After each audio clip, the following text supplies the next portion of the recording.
trilogia hiperlaburra, tituluak argi esaten duen bezala, trilogia bat da, eta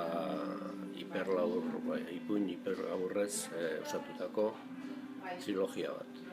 3 zati dauzka, lehenengoan ipuin solteak dira, labur-laburrak,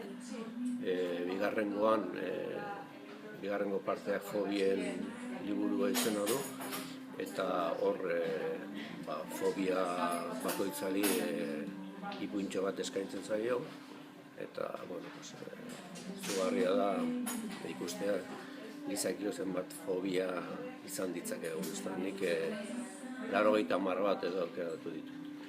Eta 3. partean berriz, leku eta pertsonai bati lotutako ipuin laburrak dira.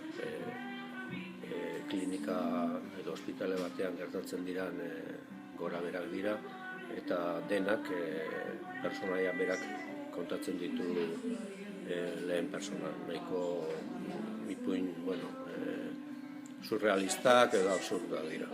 Eta hori da gutxi gorabehera, liburu honen nondik norakoa, ezta?